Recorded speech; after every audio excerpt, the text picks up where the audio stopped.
Aujourd'hui, on est à la Transat Café L'Or. Il faut savoir que cette course, elle a été créée en 1993. Elle s'inspire notamment de la route partant du Havre jusqu'en Amérique du Sud, où justement on transportait le café jusqu'au Havre. Aujourd'hui, c'est devenu une course mythique et qui est très réputée chez les Havrais. Bon, un peu de contexte. Du 17 au 26 octobre était en place le village de la Transat Café L'Or, anciennement Transat Jacques Vabre. Comme l'a dit Jack, elle a lieu tous les 2 ans et cette année c'est la 17e édition. Il y a 4 courses différentes pour chaque type de bateau, les Ultimes, les IMOCA, les Ocean 50 et les classes 40. C'est la classe la plus nombreuse et celle des skippers que nous avons interviewés. Le village se situait du côté des docks, ce qui nous donnait un accès privilégié puisque notre IUT est juste à côté. On a donc été présents toute la semaine à regarder, filmer et interviewer tout le village. Bref, on vous laisse avec les images.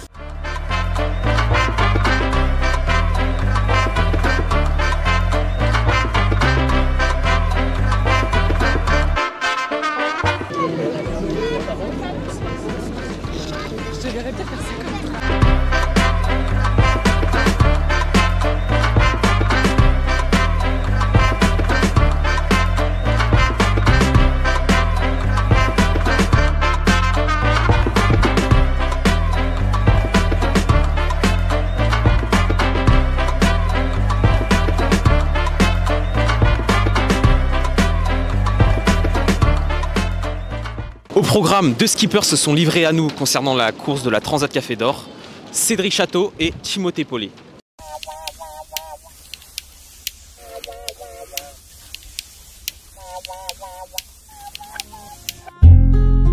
Bonjour Cédric Chateau, c'est aujourd'hui votre 5e participation à la Transat Café L'Or. Vous êtes skipper à bord d'un classe 40 avec comme binôme Guillaume Pirouel, qui était, il me semble, votre binôme l'an dernier, enfin il y a 2 ans, pardon, à l'édition 2023, c'est ça? Tout à fait, moi je navigue avec Guillaume Pirouel, on a déjà fait la Transat Jacques Vabre 2023 ensemble, on va faire la Transat Café L'Or cette année encore tous les deux, et lui prendra la suite pour faire la Route du Rhum l'année prochaine en solo. Moi c'est ma 5e Transat Café L'Or, mais ma 7e transatlantique.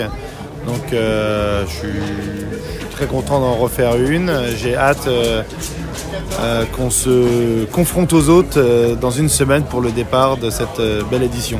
Et alors vous êtes également directeur sportif de la Normandie Elite Team depuis plus de 20 ans et responsable du CEVN, le centre d'entraînement Voile Normandie, c'est ça? Ça vous fait beaucoup de casquettes? C'est un peu les mêmes casquettes, puisque le centre d'entraînement voile, c'est l'endroit où on va récupérer les marins les plus talentueux des clubs.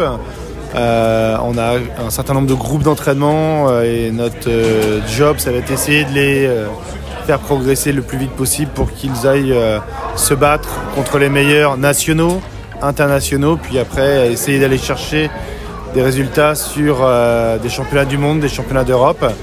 Et quand on gagne des championnats du monde, des championnats d'Europe, c'est qu'on intègre le Normandie Elite Team, donc tout est un petit peu, câblé. Et la petite anecdote qui est amusante, c'est que entre 2008 et 2012, j'entraînais Guillaume Pirouel. C'est super intéressant pour moi de naviguer avec quelqu'un qui a partagé toute sa formation. On se connaît depuis quasiment une vingtaine d'années maintenant. Et de le voir évoluer aujourd'hui et de voir le marin qu'il est devenu, ça motive toutes les troupes des coachs du centre d'entraînement pour se lever le dimanche matin quand il pleut, qu'il fait 4 degrés et qu'il faut quand même aller entraîner nos équipes qu'il vente, qu'il pleuve ou qu'il neige. Un peu une récompense de pouvoir maintenant concourir avec votre ancien élève? C'est en tout cas un moyen de se dire que ce qu'on a fait n'a pas servi à rien, puisque c'est travailler tous les week-ends pour entraîner des jeunes, c'est des sacrifices au niveau de la vie de famille.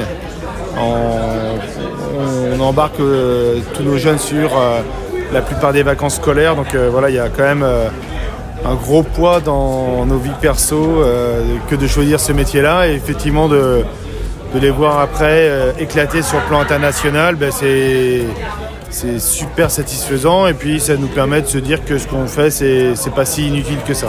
Alors, comment vous en êtes arrivé d'être skipper et de devenir directeur de la Normandie Elite Tour? C'est que du hasard. Mes parents ont acheté une maison dans les Boucles de la Seine et dans les années 80-85 et ils avaient 2 enfants qui les dérangeaient un petit peu lorsqu'ils retapaient la baraque. Et du coup, ils nous ont déposé, mon frère et moi, dans le premier club. C'était un club de voile. Ça aurait été un club de poney. On ferait peut-être du poney à l'heure actuelle. Voilà. Et du coup, mes parents sont des terriens. Moi, j'ai appris la voile sur une balassière. Je suis un marin d'eau douce. Et donc, c'est vraiment un chemin parsemé de hasard qui a fait qu'aujourd'hui, moi, je suis à ma 7e transatlantique. Mon frère, il est directeur de course adjoint de la Transat Café l'Or. La voile, elle est au cœur de notre vie, mais l'origine de tout ça, c'est du hasard. C'est plutôt beau comme morale finalement. Je ne sais pas si c'est beau, mais ça veut dire aussi qu'il ne faut pas présumer de notre avenir. Et puis ça veut surtout dire aussi que si on a à un moment donné une passion, on n'a pas besoin d'être le fils ou la fille de parents qui naviguent. C'est qu'on arrive, même en étant très déconnecté d'un milieu, à aller... si on travaille un peu, si on croit en ses chances de réussir, on peut aller peut-être faire une carrière dans la musique, dans l'art, dans le sport, dans la finance. Voilà, faut que les jeunes croient en leur capacité à déplacer des montagnes parce que c'est possible. C'est plutôt une belle morale. Et alors, vous qui êtes originaire de Rouen, c'est ça ? Est-ce que ça vous fait quelque chose de spécial que la Transat parte de Normandie, parte du Havre ? Moi, je suis originaire de Rouen, mais j'habite au Havre depuis 2000. Je me suis marié avec une Havraise.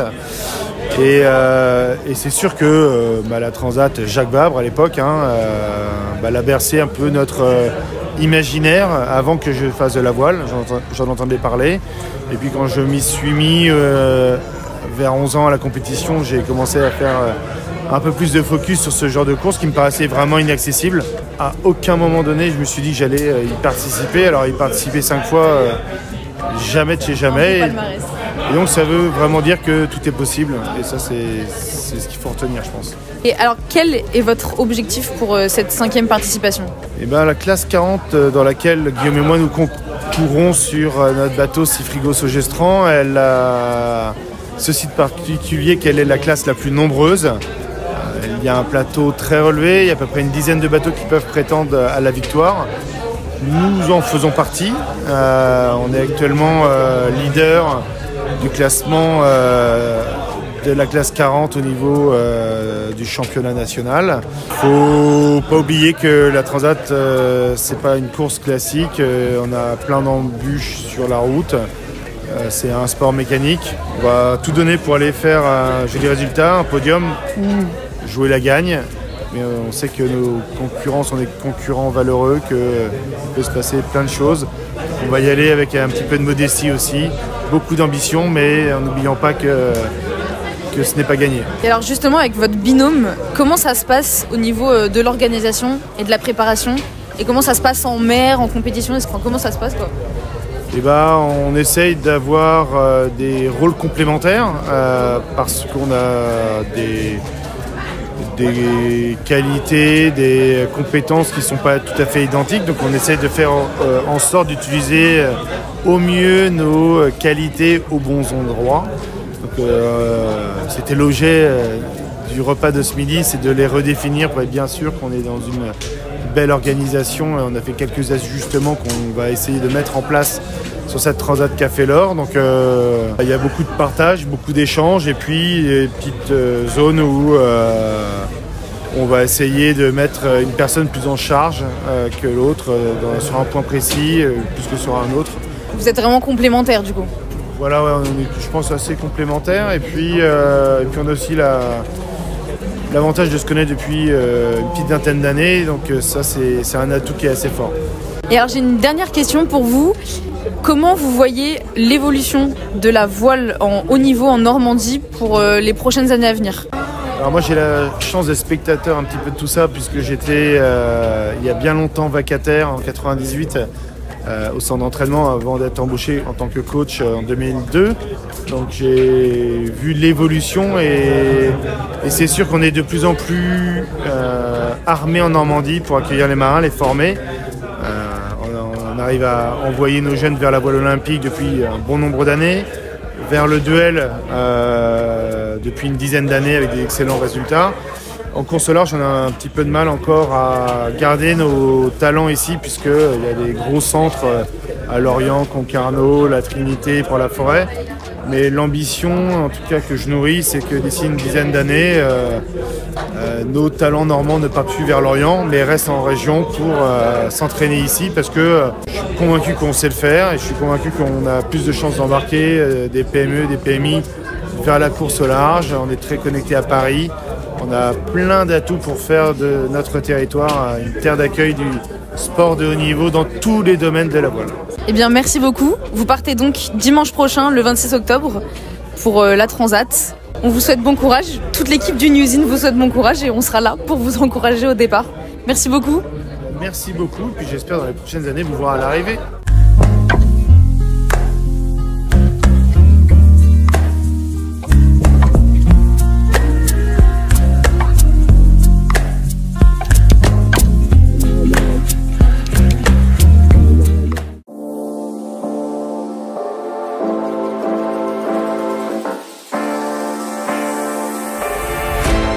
Bonjour, c'est Newsine, on est avec Timothée Paulet. D'abord, présente-toi. Eh bien, bonjour à toutes et à tous. Moi, du coup, c'est Timothée. Je suis skipper du classe 40 Zeiss et je suis étudiant à Grenoble École de Management. Avant, j'étais étudiant à l'IUT, quand même, technique de commercialisation du Havre. Comment te sens-tu à quelques jours du départ ? Eh bien, on va avoir une météo qui va être vraiment pas simple, qui change normalement de ce qu'on a pu connaître sur les autres transats Jacques Vabre à l'époque. Et donc, on va se prendre dépression sur dépression. Ça va être humide, ça va être froid, ça va être venté. Les estomacs ça va être dur pour nos estomacs, mais bon, donc c'est un peu de pression là-dessus. Là, on va faire le baptême de ce nouveau bateau là dans quelques heures, à 18h, avec un parrain Édouard Philippe, maire du Havre. Et donc il y a beaucoup de moments qui vont arriver qui sont assez importants, donc très concentré et un petit peu quand même dans sa bulle pour le jour du départ. Une préparation pour la Transat, ça se prépare comment ? Combien de temps on prend à l'avance ? Bah alors la Transat, on la prépare pas le jour où on va partir. Il faut se préparer sur des courses d'avant-saison. Il faut s'entraîner. Il faut avoir un bon budget avec ses partenaires. Il faut aussi faire des contreparties avec ses sponsors, des navigations. Et donc voilà. Donc toute l'année en fait, on prépare la Transat. On prépare le matériel. On prépare le matériel de sécurité. On prépare les différentes voiles. Donc tout ça, ça prend du temps, mais ça se passe bien. Et là, on est même deuxième au classement classe 40 de l'année. Et donc, évidemment, l'objectif le plus important, c'est la Transat Café l'Or. On est chaud avec Pierrick. On a vu que sur la dernière Transat, tu as fini 21e, mais cette saison, tu as fait déjà 7 compétitions et que tu te classes dans le top 10 à chaque fois. Est-ce que tu as des attentes un petit peu plus hautes que la dernière course Transat Café de l'Or ? Exactement. Là, l'objectif, c'est un top 10. Dans un top 10, il y a un top 5. Dans un top 5, enfin bref. Donc vraiment, c'est un top 10. On a un bon bateau, un bateau qui est fiable. Je vous dis ça avant le départ de course. On en reparlera si on casse quelque chose. Mais voilà, normalement, il n'y a pas de raison, quoi. Tout va bien se passer. Et c'est vraiment un top 10. Moi, je serais content de faire un top 10. Mais on y va aussi pour faire mieux. Cette année, tu vas voguer avec un nouveau bateau pour la Transat que tu utilises depuis 2024. Pourquoi ce changement ? C'est important dans la vie d'un projet de construire un bateau. Ça permet avec les partenaires, avec l'équipe, de se concentrer sur la fabrication d'une nouvelle fusée. Quand je dis fusée, je dis bateau évidemment. Et donc quand tu construis ton bateau, c'est un peu comme quand tu construis ta maison. Eh bien, tu la connais avant de y habiter, quoi. Et donc là, le bateau, on a gagné beaucoup de temps parce qu'au moment où on l'a construit, eh bien, on a fait des choix qui s'avéraient déjà plutôt intelligents à ce moment-là. Et donc, on a tout de suite réussi à être rapide, tout de suite réussi à trouver nos bons réglages pour aller vite dès le début de saison. Et donc ça fait particulièrement plaisir. Et aussi, les bateaux, ils évoluent vachement. L'ancien bateau, il avait déjà 3-4 ans. Et là, il y a des nouvelles formes. Et donc, là, c'est bien de pouvoir aussi être à la pointe de la technologie, quoi. Le Havre te connaît comme un skipper. Notamment, tu es aussi étudiant. Comment tu gères ça au quotidien ? Alors du coup, moi je suis havrais, je suis né au Havre, j'ai fait mes études au Havre, j'ai été au lycée Claude Monet, au collège des Ormeaux, et ensuite j'avais envie de rester au Havre pour mes études, donc j'ai fait un IUT technique de commercialisation, donc 2019-2021, et ça m'a permis déjà de faire ma première Transat Jacques Vabre à ce moment-là, en 2021. À l'époque, ça s'adaptait déjà pas trop mal pour les sportifs de haut niveau, et ensuite au Havre, je ne pouvais pas rester étudiant pour un master en alliant mon sport de haut niveau, la course au large. Et donc j'ai fait le choix de partir à Grenoble École de Management, qui est la seule école de commerce en France qui propose un master, un programme grande école qui s'adapte aux sportifs de haut niveau. Pour ceux qui nous suivent, qui connaissent pas trop la Transat, tu peux nous faire un petit récap de comment ça se déroule? Notamment, on voit qu'il y a plusieurs courses. Quelle est la différence entre les différentes courses? Exactement. Alors déjà, nous, on va quitter le ponton à partir de 10h dimanche et on a un top départ qui sera lancé à 14h45. Il y a 4 types de bateaux différents et ces 4 classes, les bateaux ont des vitesses différentes. Donc les parcours sont différents pour faire en sorte que tout le monde arrive en même temps en Martinique. Ça fait 4 classements différents, hein, mais c'est aussi pour l'impact médiatique qu'on essaye de tous arriver en même temps. Donc c'est pour ça que nous, les classes 40, c'est les bateaux qui vont un peu moins vite que les autres. Et donc on a le parcours quasiment le plus direct et les ultimes, ces énormes trimarans, ils descendent quasiment jusqu'au Brésil, quoi. Donc tu vois, il y a vraiment une sacrée différence sur le globe. Et donc voilà. Par contre, tout le monde est en double sur le bateau et pour tous les équipages, il y a interdiction d'avoir de l'aide extérieure. On doit être en totale autonomie sur le bateau. C'est-à-dire que si on s'arrête et qu'on pose un pied à terre, c'est finito pépito, quoi.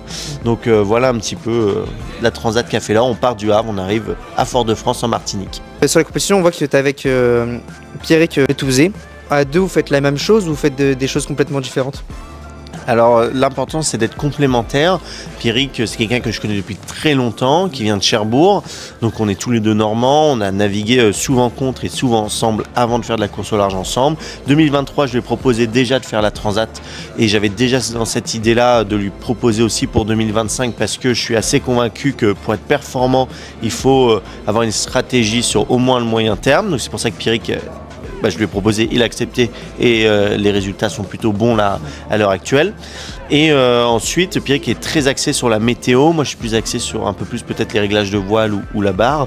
Et donc voilà, on se complémente bien là-dessus. Et après, on fait les manœuvres à deux. Voilà, on se soutient quand même vachement, quoi. Donc on se connaît bien et on va pas perdre de temps à se créer un peu le binôme qui s'est déjà créé les années précédentes. La vidéo, elle est tournée avant la course, mais si tu arrives premier, ce serait quoi ta réaction?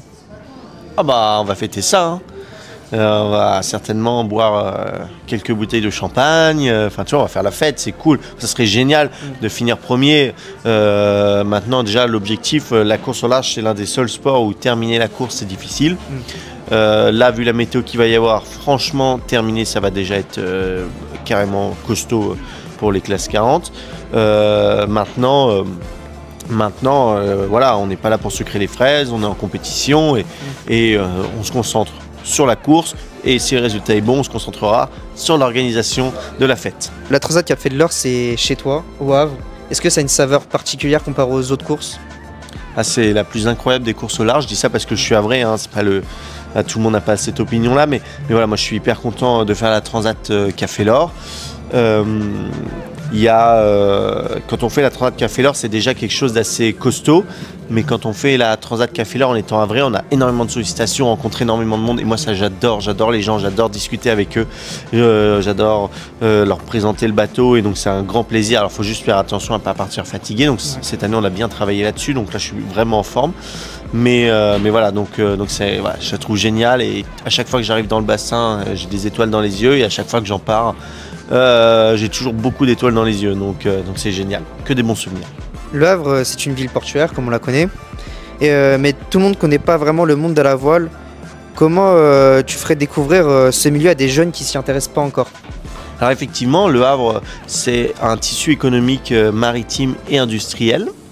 Et donc le monde du nautisme est un peu moins connu. On a 3 clubs de voile au Havre, une super formation, on a régulièrement des champions du monde. On a même Charlie Dalin qui est licencié au sport nautique et plaisance du Havre, qui est certainement le plus beau club du monde et auquel je conseille les jeunes en études de venir naviguer le jeudi après-midi ou le samedi après-midi. Enfin après il y a des stages aussi pendant les vacances, il y a énormément d'activités et ça permet vraiment de se découvrir, de découvrir comment le vent fonctionne. C'est vraiment fabuleux et de fonctionner en équipe surtout.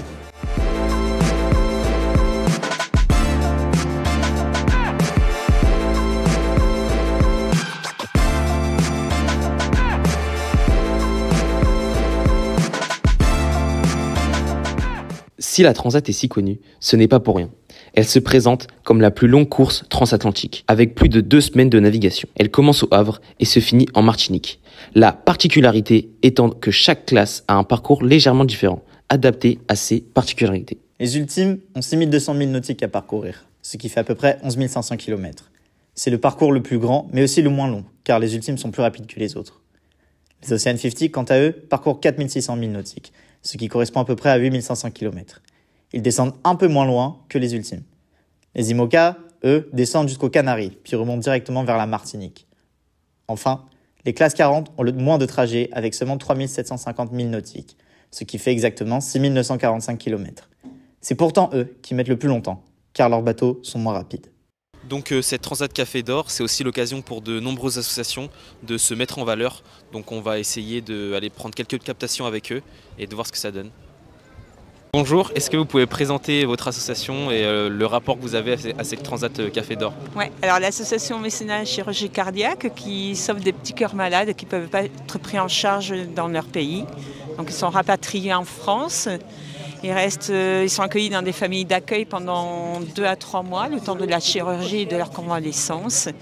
Et en fait, on a 3 sponsors qui lèvent des fonds pour Mécénat Chirurgie Cardiaque, dont l'association Initiative Cœur, Vinci Énergie et les Chocolats du Cœur. Qu'est-ce que vous faites qu'est-ce que vous proposez dans cet événement? Alors, on a notre stand en face de notre bateau, donc un peu plus loin, où on propose de la virtualité, une immersion dans le bateau de Sam Davis. Et on propose aussi de faire des dons et on peut coller des petits stickers sur un optimiste sur lequel Violette d'Orange a navigué l'autre jour. Bonjour, donc comment vous appelez? Alicia. Est-ce que vous pouvez nous présenter votre association? Oui, bien sûr. On est une association, ça s'appelle Les Petits Doudous. Notre but, c'est d'accompagner les enfants qui se font opérer à l'hôpital pour que ce soit un moment moins stressant et moins anxieux pour eux. Puis que ce soit un séjour moins traumatisant, que ce soit pour les parents, les soignants et puis même pour eux, il y a moins de pleurs. Et donc on propose pas mal d'actions. Et pour financer tout ça, on recycle le matériel hospitalier à l'hôpital. Très belle cause en tout cas. Merci. Qu'est-ce que vous faites en fin de compte sur la Transat comme action, je sais pas, avec les skis? Nous, on a un stand, donc on est là surtout pour gagner en visibilité parce qu'on n'est que 65 assos locales, c'est déjà pas mal, mais c'est pas assez. Donc on est là pour gagner en visibilité, puis on est là pour soutenir aussi Armel, notre skipper, et puis Tanguy en duo. Donc Armel il fait des dédicaces de temps en temps, et puis nous on a notre petite mascotte qui fait des tours très souvent sur la Transat, et puis on vend aussi des doudous bien sûr. Merci beaucoup et plein de belles choses, plein de belles réussites. Bonjour, déjà comment vous allez? Très bien. Ça va très bien.